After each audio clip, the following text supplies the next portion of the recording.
die hemel aanskou, die werke van die vingers, maar die sterre aanskou, dan voel ek so gering hier.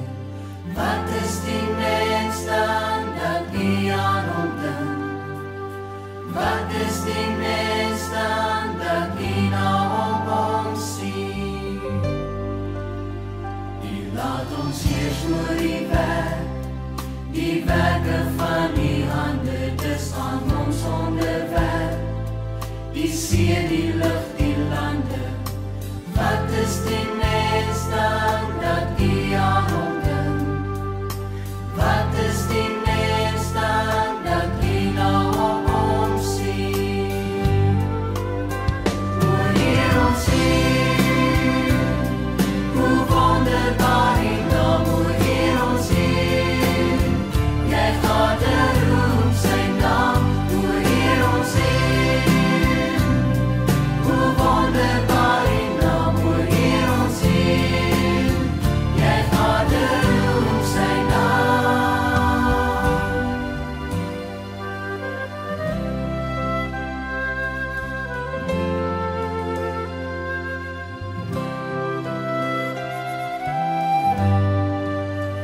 As ek die hemel aanskou, die werke van die vingers, maar die sterre aanskou, dan voel ek so gering hier. Wat is die mens dan dat U aan hom dink? Wat is die mens dan dat U na hom omsien? U laat ons heers oor die werke van die hande, dis aan ons onderwerp. Die see, die lug, die lande. Wat is die mens dan dat U aan hom dink? Wat is die mens dan dat U na hom omsien? O Heer, ons Heer, hoe wonderbaar U naam, o Heer, ons Heer. Jy gaat roem sy naam, o Heer, ons Heer. Hoe wonderbaar U naam, o Heer, ons Heer. Jy gaat roem sy naam. Ons roem U naam. Ons roem U naam.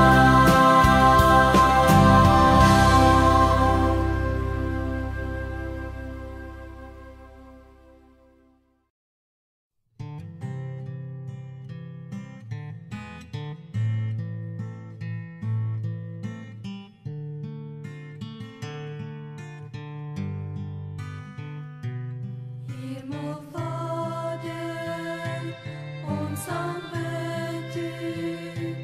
Koning Jesus, ons bring hulp aan U. Heilige Trooster, ons vereer U. Vir ewig sal ons U naam verhoog. Hemelvader, ons aanbid U. Koning Jesus, ons bring lof aan U. Heilige Trooster, ons vereer U. Vir ewig sal ons U naam verhoog.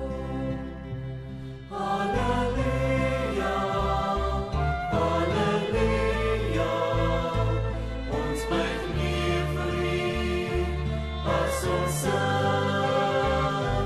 Halleluja, halleluja, aan die Koning van die eeuwe, amen. Hemelvader,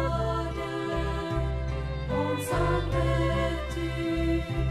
Koning Jesus, ons bring lof aan U. Heilige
buig ons harte en bedink wat liefde doen, dat hy ons sy seun gestuur het om ons sonde te versoen. Hy wat eerste lief gehad het, het in liefde ons vergeef. Nou kan ons uit God gebore, uit die bron van liefde leef. Deur sy gees die wondergawe, laat hy verder liefde spruit, en die liefde wat volmaak is, dryf die vrees en selfsugtigheid. As die Vader in sy liefde, dan die sondaar maak tot kind, mag sy seun al meer gestalte in ons doen en late vind.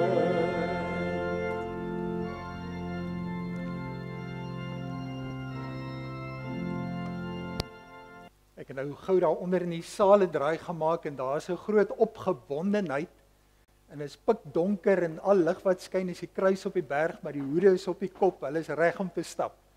So ek hoop nie een van hulle vat die pad buite die saal toe uit nie, want in die donker te gaan is hulle moeilik weer terugkry. Maar dit is so lekker om die klomp kinders daar onder in die saal te sien en die opgewondenheid, hulle sit al daar inskryf vir die week wat voorlê. So ons bid dat hulle 'n wonderlike en 'n geseënde tyd saam sal hê en dat die kinders ook 'n baie besonderse ervaring sal hê saam met mekaar by die Here en die volwassenes wat hulle help.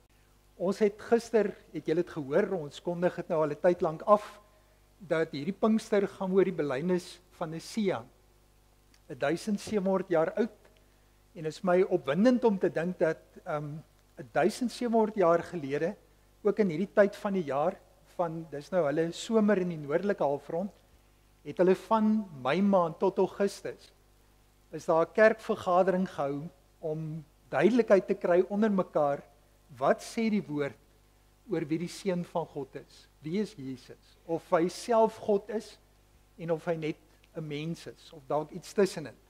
En daaroor het ons gister in die kerk gepraat. Ek het probeer om van daai gedagtes met die beelde daar op die skerm te sit, dat God is nie 3 gode nie. Dis nie God die Vader en God die Seun en God die Heilige Gees nie. Dis God. En ek het gesê dis baie moeilik om hierdie goed te sê vir mekaar, maar partykeer help dit om vir mekaar te sê wat dit nie is nie. En ons het gesê een van die persone, die Vader, die Seun en die Gees, is nie meer as die ander. Die beeld van die eier, die dop en die wit en die geel, dis meer as die ander dele nie met die Here nie. Nee. Die Vader, die Seun en die Gees is volledig God. Een is nie bo en meer as die ander nie. Die 3 maak nie saam een God nie, die prentjie van die klawerblaar, wat 3 gelyke dele is. Ons sit nie die Vader, die Seun en die Gees by mekaar en dan het ons 'n derde en dan het ons vir God nie. Dit is nie hoe die Here werk nie, ook nie soos die robotte, daai prentjies van die robotte wat saamkom en dan vorm hulle 'n superrobot nie. Die beeld van die vrou, die ma, wat die ma is van die dogter is van die ouma, 'n vrou is van haar man. Dis ook nie 'n beeld vir die Here nie. Die Here speel nie rolle nie. Hy's nie een God en hy speel die rol van die Vader en van die Seun en van die Gees nie. Hy is die Vader, hy is die Seun, hy is die Gees. 3 persone. Dis nie een God met 3 voorkomste nie, die beeld van die water, die ys, die stoom, die water, dat die Here in verskillende omstandighede hom op 'n ander manier aan ons kom voorstel. Nee, die Here verander nie soos die omstandighede verander nie. Die een van die son het ons gesê, dit help ons om te verstaan dat die Vader was nie eerste en toe kom die Seun en die Gees soos lig en warmte uit die son uit nie. Nee, van die begin af was God Vader, Seun en Gees. So die beste taal om oor die 3 eenheid te praat is om te sê dat God een wese is, maar dat hy homself openbaar in 3 persone. vir ons as gelowiges is dit net iets wat ons glo, want ons lees in die Bybel af van ons sien dis hoe die Here na ons toe kom en daarom aanvaar ons dit so in die geloof. So gister het ons gepraat oor die Seun wat ware God is, een in wese met die Vader, nie ondergeskik nie 'n subgod of 'n quasi-god of iets anders nie, volledig God, een in wese met die Vader. En dan vanaand gaan ons kyk na die Vader self, dat ons kinders is van God wat Vader is en wat dit vir ons beteken. En daarom wil ek vra dat ons ook as ons nou die diens begin, dat ons het begin met hierdie woorde van die belydenis van Nicea. Ons glo in een God, die almagtige Vader, die skepper van die hemel en die aarde, van alle sienlike en onsienlike dinge. Broers en susters, genade, barmhartigheid en vrede vir jou van God die Vader en die Seun en die Heilige Gees. Ons gaan vanaand lees uit Galasiërs 3 en 4. Galasiërs 3 en 4 en ek gaan lees uit die Nuwe Lewende Vertaling. Dis nie 'n vertaling wat ons ooit gebruik in die kerk nie. Ek probeer nou gou dink, ek dink is Koem boeke wat dit uitgegee het in 2006, die eerste Lewende Vertaling, en daarna is 'n opvolg, die Nuwe Lewende Vertaling, uitgegee. Maar hoekom ek dit vanaand wil gebruik is dit spaar my 'n klomp verduideliking, want dit verduidelik die teks so mooi wat in Grieks daar geskryf staan. En wat ons gaan hoor in Galasiërs 3 en 4 is dat wanneer ons dink aan God as Vader, dan is hy die skepper, maar veral in die Nuwe Testament leer ons vir die Here ken as vir God die Vader, leer ons hom ken as 'n vaderfiguur, die Vader van Jesus Christus, die Seun van God. En dit is eintlik aangrypend. In Johannes word daar 120 keer die woord Vader gebruik in die evangelie van Johannes. In die Ou Testament 15 keer. So ons kry die begrip van God as Vader in die Ou Testament, maar daar is dit meestal die Vader van die volk, of God as die een wat lewe gee, wat hom ontferm oor mense soos 'n Vader. Maar in die Nuwe Testament, met die koms van Jesus Christus, die Seun van God, raak dit baie persoonlik. En dan begin ons besef, maar ons kan anders te dink oor God. Ons kan werklik dink oor God as 'n Vader, 'n persoonlike Vader van ons. En in hierdie gedeelte gaan ons na hierdie 3 dinge kyk, dat ons, wanneer ons besef wie God as Vader is, dat ons ook besef, dit gee aan ons 'n bepaalde identiteit.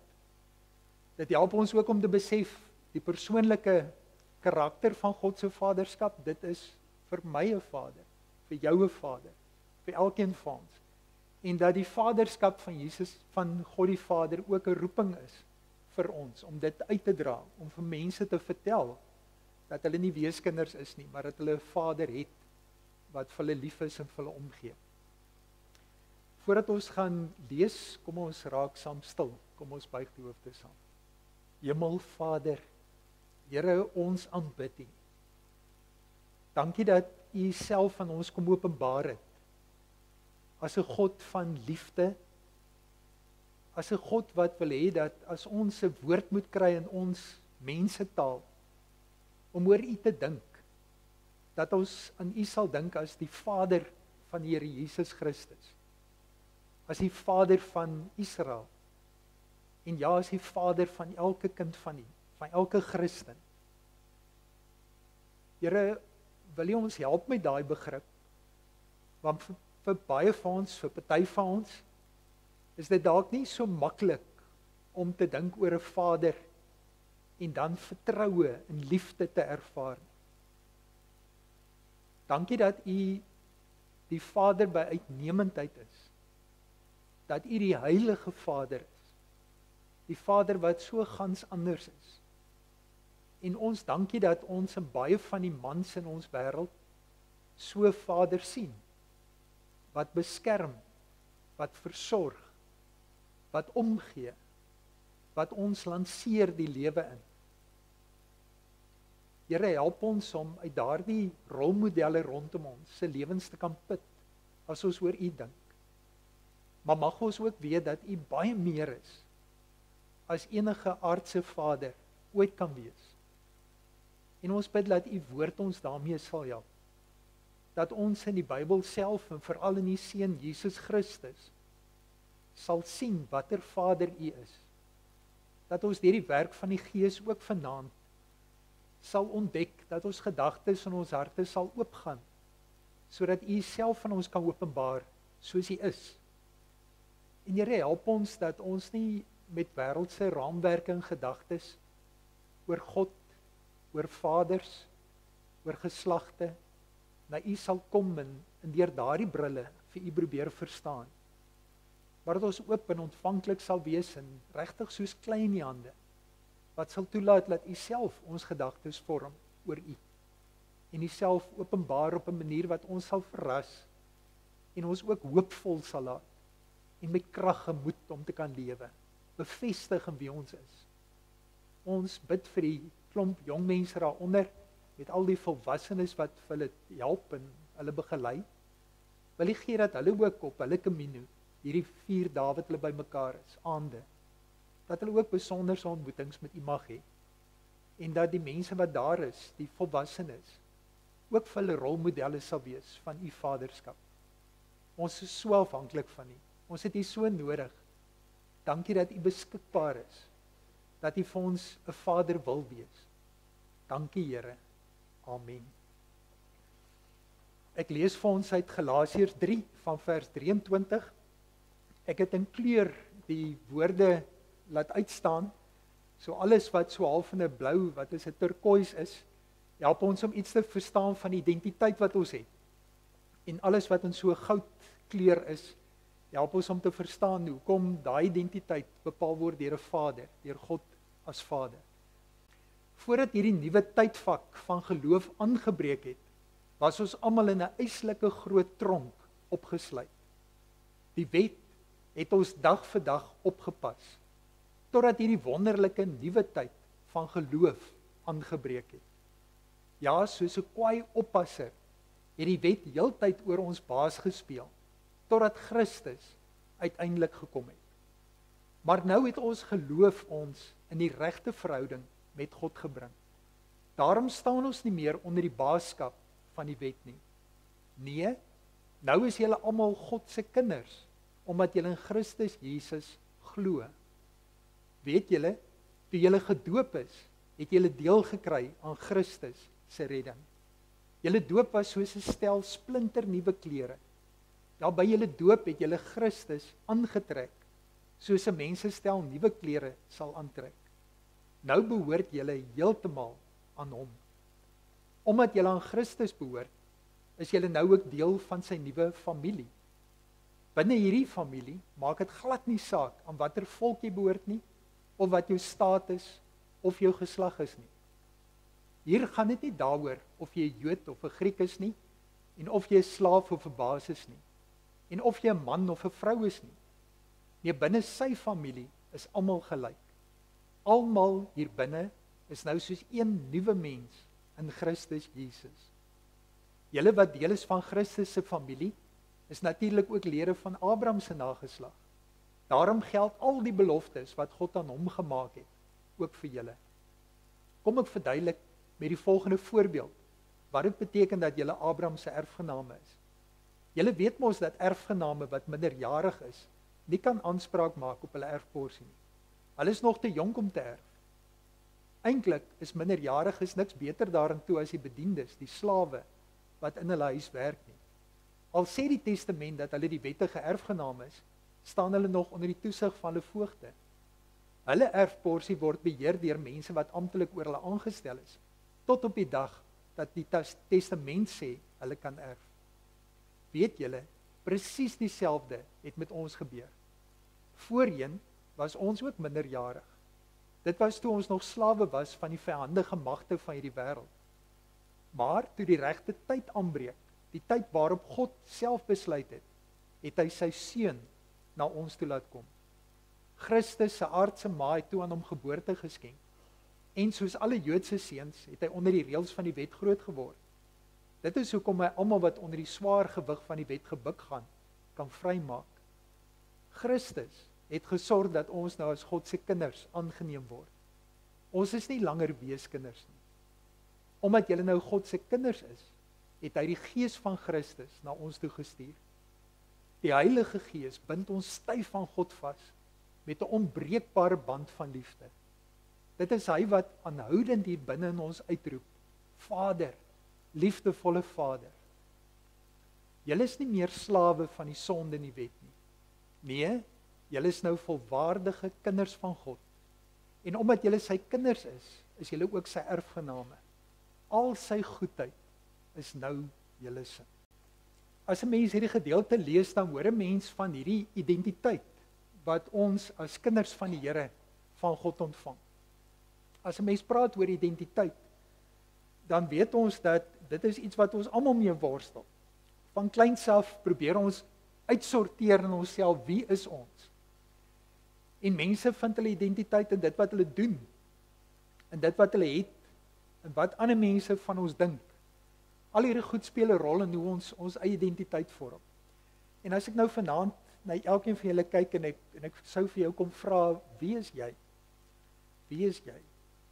Dan sou mens dalk nou van hierdie dinge kon gaan kyk en sê maar dis wat ek doen, of dit is wat ek het, of ek sou na my gesin kom kyk en ek sou myself, my identiteit koppel aan my gesin, of ek sou dalk koppel aan vra, wat sê julle, wie sê julle is ek? Ek leef mos hier tussen julle ken my dalk baie goed, julle kan dalk vir mekaar sê, wie is ek?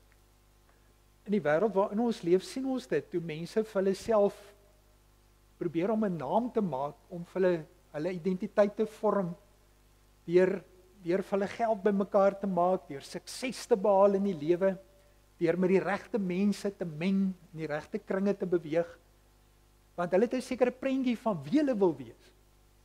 En hulle streef daarna om daai persoon te wees. En ons lewe regtig in 'n wêreld waar mense baie beelde voorhou ook. Die wonderlike is dat die Bybel wil ons help met wie ons is. Deur vir ons te sê, maar ons as mense is beelddraers van God. En dat ons regtig ons hoogste doel in hierdie lewe bereik. Regtig ons doel tref. Die dag van ons besef dat ons in 'n verhouding met God staan. Dat ons die skepsels is van die Here, van God die Vader, die Seun en die Gees, en dat ons bedoel is om God te verheerlik. En nou in hierdie gedeelte lees ons hoe die Here vir ons sê dat daai verhouding waarin ons staan, het skibreek gelei deur die sondeval. Dat ons het ons identiteit verloor, ons weet nie meer wie ons is nie. Ons is soekend, strompelend in hierdie wêreld. En ons het nie die vermoë om te wees wie ons is nie. Tot die tyd wat God bepaal. En wat hy vir sy seun Jesus Christus na hierdie wêreld toe gestuur het om ons te help. Hy sê tot daai oomblik toe het die Here vir ons die wet gegee. Met Abraham het hy 'n pad begin stap van vertroue, van geloof. En later het die wet gekom om ons te help om ten minste op 'n pad te bly, waar ons nader aan die Here kan kom, weet wat ons voorstel is om te wees, maar ons weet ons kan dit nie doen nie. Ons kan dit nie reg kry nie. Maar die wet was ten minste daar om ons te help, dat ons dan nie heeltemal die pad byster raak. En toe het Jesus gekom. En dan lees ons wat Jesus kom doen het, om ons te help om deur geloof weer in 'n regte verhouding met God te kan staan. Ons besef nie elke keer, aldag, hoe bevoorreg ons is om in so 'n bedeling te kan leef nie.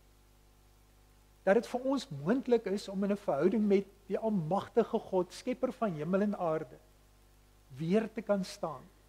Dat die Vader en die Seun en die Gees wat in hierdie wonderlike liefdesverhouding met mekaar staan, in die Godheid, dat die Here ons innooi in daai verhouding in. Dat hy ons nie as individue innooi, een gaan ons hemel toe en ons is nou saam met die Here in daai wonderlike verhouding waarin hy met homself staan nie. Maar ons word as mensdom in daai verhouding ingenooi. En dis 'n ongelooflike ding wat mense ervaar as jy saam met medegelowiges is. En jy besef, hier is regtige vertroue wat tussen ons kan kom, wat kan groei. Mense getuig, ek het nou die aand gehoor van iemand wat vertel van 'n klein groep waarin hulle was. En hoe hulle eintlik met heimwee terugdink aan hoe lekker dit was om as gelowiges saam te wees op 'n aand of in 'n dag en oor geloofsake, oor wie ons is, ons identiteit met mekaar te kan praat. En Jesus kom bevestig dit, dat ons deur die geloof, nie deur die onderhouding van die wet nie, maar deur te ontvang wat God vir ons gee, geloof, weer deel te kan hê aan hierdie verhouding met God die Vader, die Seun en die Heilige Gees. Hy sê vir ons in hierdie gedeelte dat ons deur die doop daartoe toegang gekry het. Ons word aan Christus se redding verbind deur die doop. Soos daai water oor ons kom, word ons herinner deur daai simbool dat Jesus se bloed ons gewas het. Dat ons rein en heilig voor God kan staan, dat ons in God se teenwoordigheid kan kom as mense wat heilig is, wat skoon gewas is deur die bloed van Jesus Christus. Op geen ander manier sou ons kon deel kry en naby aan God kon kom.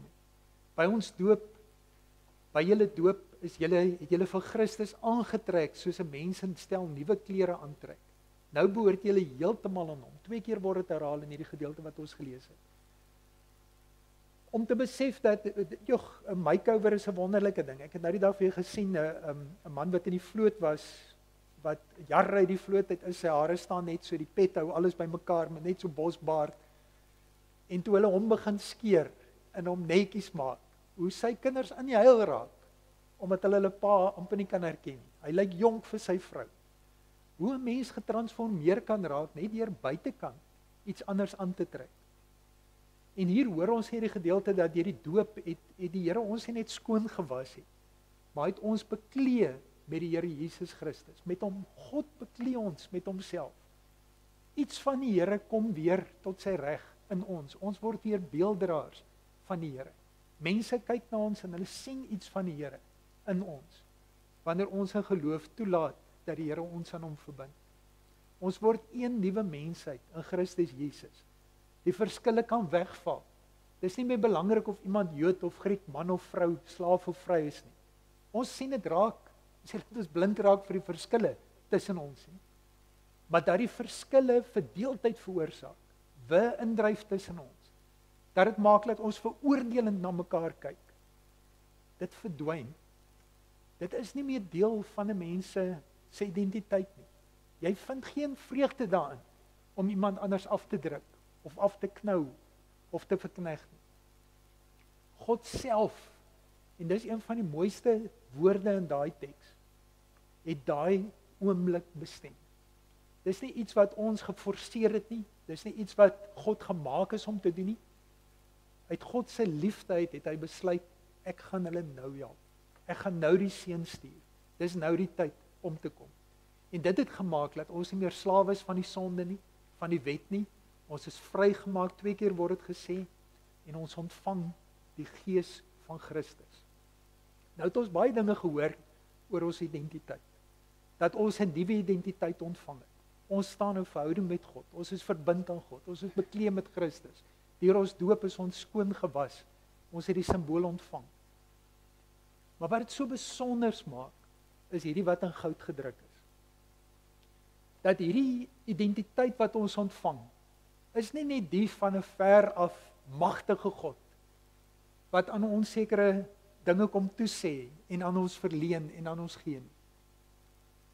Maar dis 'n God wat op 'n baie persoonlike vlak, en met woorde wat ons ken, wat baie intiem is, familie, seun, dogter, kind, aanneming.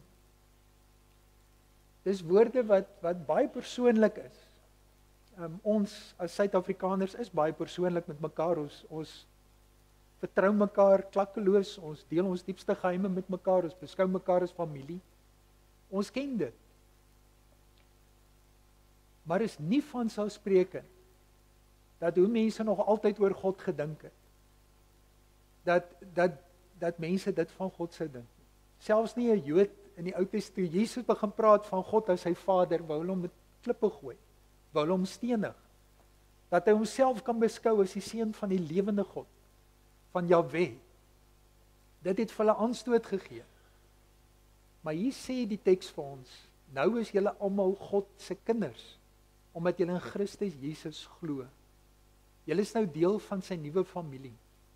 Julle is ook lede van Abraham se nageslag. Daarom geld al die beloftes wat God aan Abraham gemaak het, ook vir julle. Christus het gesorg dat ons nou as God se kinders aangeneem word. Ons is nie meer langer weeskinders nie. Die Heilige Gees bind ons styf aan God vas met 'n onbreekbare band van liefde. Die Gees roep aanhoudend hier binne ons uit, Vader, liefdevolle Vader. Julle is nie meer slawe van die sonde en die wet nie. Nee, julle is van nou af volwaardige kinders van God. En omdat julle sy kinders is julle ook erfgename. Al sy goedheid is nou julle se. Ek het interessant nou onlangs te hoor ek van iemand wat sê dat jy het jou biologiese pa, maar miskien is daar iemand anders wat vir jou soos 'n pa was. Wat die eienskappe van 'n pa, van beskerming, versorging, rolmodel, bemoediging, ondersteuner aan jou kant, wat daai eienskappe uitgedra het. Maar ek wil vra dat jy vir 'n oomblik sal sit en net dink, en dit kan jou eie pa wees, dit kan iemand anders in jou lewe wees. In my lewe was daar 'n paar manne wat sulke rolmodelle vir my was. Wie is daai mense in jou lewe? En as jy vanaand sukkel met positiewe goeders dink, as jy dink aan die woord Vader, aan Pa, dan wil ek sê moenie sleg voel daaroor nie. Dit gebeur. In die Bybel sê al sou jou vader jou moeder jou verlaat, is ondenkbaar. Maar bedoel dit staan daar, dit kan gebeur. Dan staan daar God sê jou nooit verlaat nie. Maar kom ons dink vir 'n oomblik, wat beteken die woord Vader? Miskien Pa in ons geval. Wat beteken dit vir jou? Wat koppel jy aan daai woord? Wat 'n positiewe ervarings? Miskien roep dit ook, miskien was jou pa baie streng geweest. Miskien was hy baie onseker van homself en dit het gemaak dat hy nie vir jou kon sekerheid bied nie. Wat se dinge kom by jou op van jou pa, van jou vader? Miskien van 'n ander vaderfiguur. Dalk is jou pa baie vroeg in jou lewe oorlede. Dalk was daar 'n ander man wat daai rol aangeneem het. Maar kom ons gee so 'n oomblik kans. En ons dink net oor hierdie woord Vader, oor die woord Pa. Ek gee so 'n paar oomblikke kans.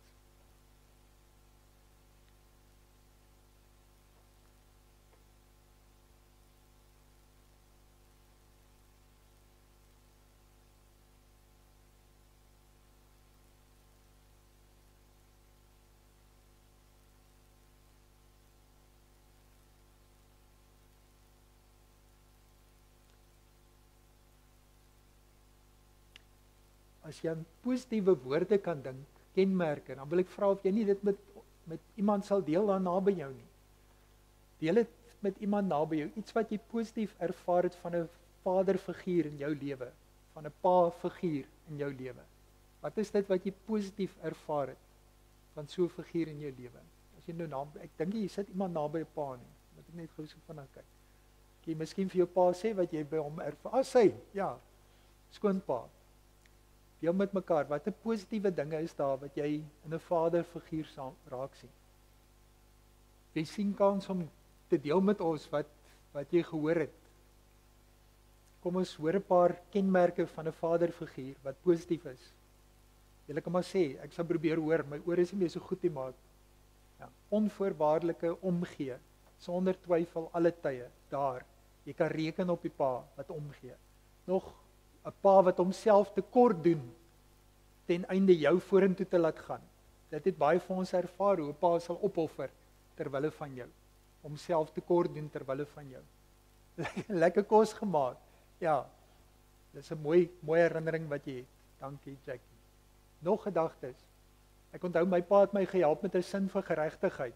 Hy het nie sommer iemand veroordeel nie en altyd gesoek na die ander kant van die storie ook.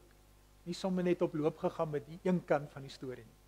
Nog gedagtes wat jy het. Respek, pa het jou geleer van respek vir mense. Toe ek voorberei het, ek besef hoe belangrik is hierdie vraag wat ons vir onsself moet afvra. Want ons praat baie maklik oor God as 'n Vader. Maar wat bedoel ons daarmee?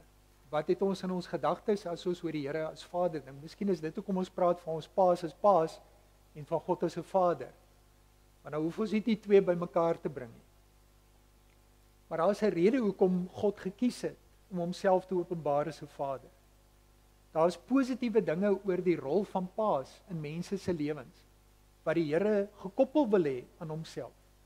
Dis soos die Here wil hê ons moet dink oor hom. In die Ou Testament openbaar hy homself as 'n versorger, as 'n lewegewer, as een wat voortdurend betrokke is by sy kinders en hulle onderhou, hulle beskerm, hulle voorsien. Dis positief. En ons as mans, as paas, God is nie geslagtelik nie, maar hy kies 'n vaderrol om homself te beskryf. Ons as mans kan positief wees oor die rol wat ons moet speel in die gemeenskap. En ons moet daai rol opneem. En ons het 'n wonderlike voorbeeld in God die Vader van hoe 'n mens dit kan doen en moet doen. En baie kinders ly gebrek omdat paas in die gemeenskap nie daai rol opneem nie. Omdat ma's alleen kinders grootmaak, kinders gestuur word na oumas toe. In ons gemeenskap is daar baie kinders wat op straat is. Wat 'n mens wonder, waar is die paas? Waar is die paas? Watter rol speel die paas in hierdie kinders se lewe? Ons is kinders van die almagtige Vader, die skepper van hemel en aarde, vir alle sienlike en onsienlike dinge. Ons het 'n nuwe identiteit. Kyk watter groot liefde die Vader aan ons bewys het, dat ons kinders van God genoem kan word, en dit is ons ook. Ons is in 'n verhouding van intimiteit, van vertroue, van veiligheid, vol liefde en genade, altyd daar vir ons, betroubaar tot die dood, selfs daarna. En daarom bid ons ook, sê die Here Jesus, bid tot die Vader, as onse Vader. Hier's 'n pragtige video wat ek nie nou vir julle gaan wys nie, maar wat ek vir julle wil aanbeveel, The Father's Love Letter, en ek speel dit altyd vir die finale jaar katkesante, wat 'n klomp teksgedeeltes neem, en net die storie vertel van die Vader, 'n brief wat die Vader vir elkeen van ons skryf. Die skakel sal ek opsit, dat julle kan sien waar dit is. Ek wil vra dat jy vir 'n oomblik daai beeld van 'n Vader sal vashou, want as 'n mens in die lewe ingaan, dan het mens baie keer daai oomblikke wat jy voel, joh, nou gaan ek dit nie maak nie. Nou is ek so broos, nou is ek so onseker, ek is nou hier by 'n moeilike besluit wat ek moet neem, en miskien net jy 'n pa wat jy kan bel, en sê, pa, help gou. Maar baie van ons het nie. En dat jy sal weet, maar jy het regtig 'n Vader wat jou liefhet in die hemel. En dat jy in daai oomblikke met jou Vader kan praat en vir hom sê, Vader, pa, ek weet nie nou nie. Hemelse Vader, help my. Wys my die pad, lei my. As 'n mens dink aan mense wat ons in die dorp sien, ek het Vrydag toe ry, vroegoggend hier in die straat, toe sien ek hier stap so bendetjie manne, laerskoolkinders. So uit die woonbuurt uit oor Langstraat. En ek het nie tyd nie, en ek besef toe, wat maak ek nou, maar mens besef, hulle moet by die skool wees. Wat 'n kinders, wat 'n mense is daar in ons gemeenskap, wat ons besef, half vaderloos deur die lewe gaan, wat verstote voel, of hulle nou maar self so dink, en of dit werklik so is, maar wat 'n mense is daar wat so voel.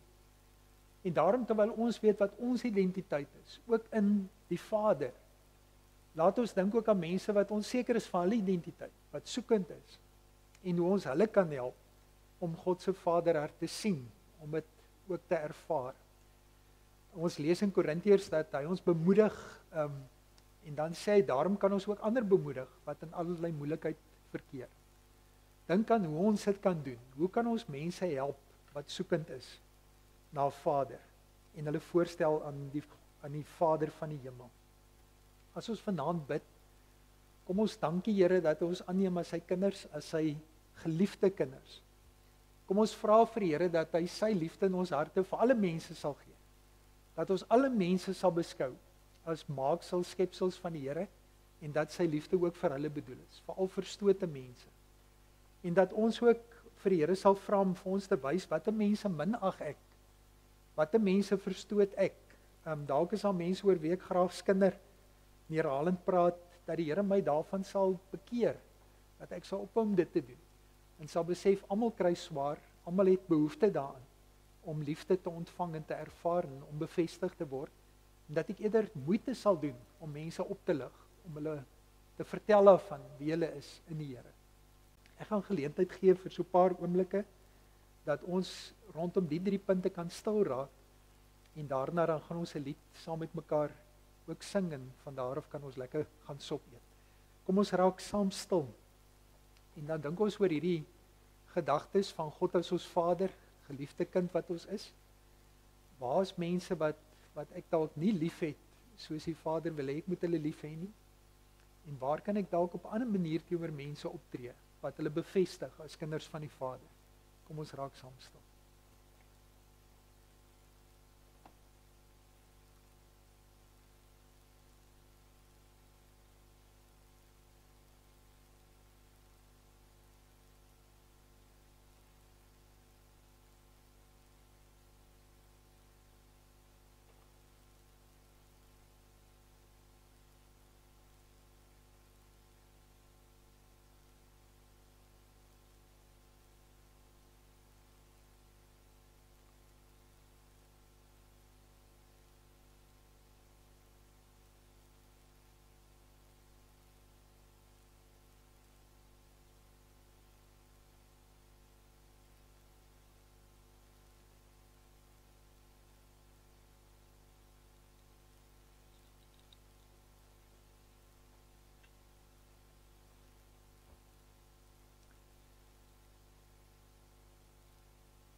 Vader, ek wil U loof.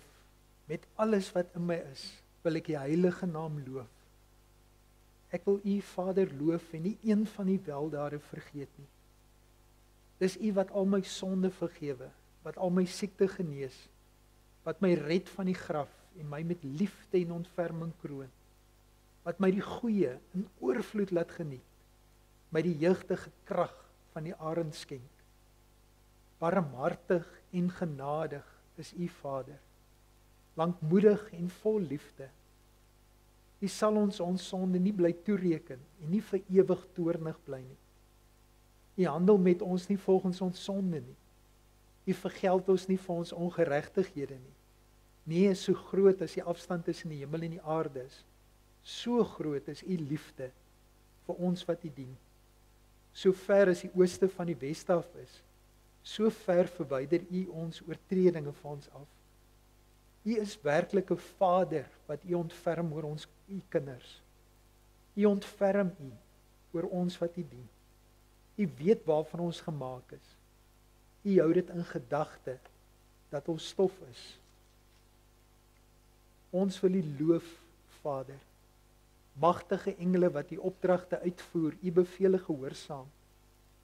Loof die Vader, al die hemelwesens, wat hom dien en sy wil doen. Almal wat deur hom geskep is, loof die Vader, op al die plekke waar hy heers. Amen. Ek wil jou uitdaag na môre aan toe, die wat nou kan sien, teken 'n prentjie. Dit kan maar 'n stokprentjie ook wees, wat iets uitbeeld, iets wys van God se rol as Vader in jou lewe. En gebruik daai prentjie om heeltyd jouself te herinner daaraan dat jou identiteit die van kind van God is, dat jy 'n Vader in God het. Daai tweede punt sê, as jy iets dalk iewers raak gelees het of gehoor het wat vir jou baie besonders is oor God as Vader, stuur dit vir my, dat ek dit iewers kan plaas op die Facebook of môre aand jy kan lees. So as jy iewers 'n mooi gedagte het oor God as Vader, stuur dit vir my. Die derde een is, gaan probeer om vanaand nog of môre deur die dag na môre aand toe te gesels met iemand wat jy normaalweg nie mee sou gesels nie, op 'n manier wat hulle iets van God se vaderskap in jou sal ervaar.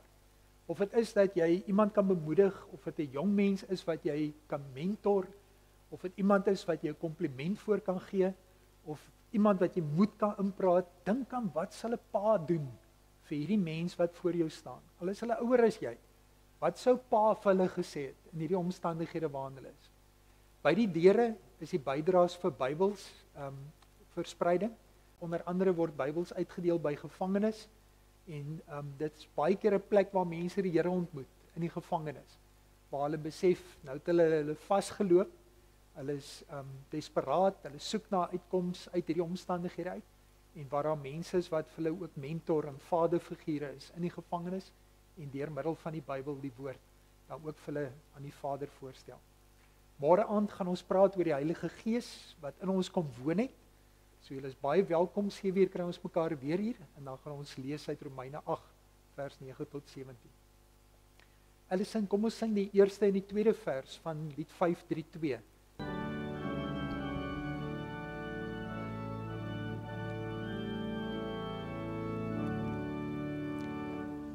Ons Vader, neem ons hande en maak ons een. Versterk self die bande, gee ons seën. Bind ons in die genade van U, o Heer. En leer ons om met dade U naam te eer. Heer, wees vir ons 'n Vader wat sorg en sien. Trek ons in Christus nader om U te dien. Laat Heilige Gees ons voorgaan, laat Hy ons lei, dat ons word gehoorsaam, ons aan U wy. Ontvang die genade van die Here. Mag die genade van ons Here Jesus Christus en die liefde van God ons Vader en die gemeenskap van die Heilige Gees met jou wees en bly. Amen.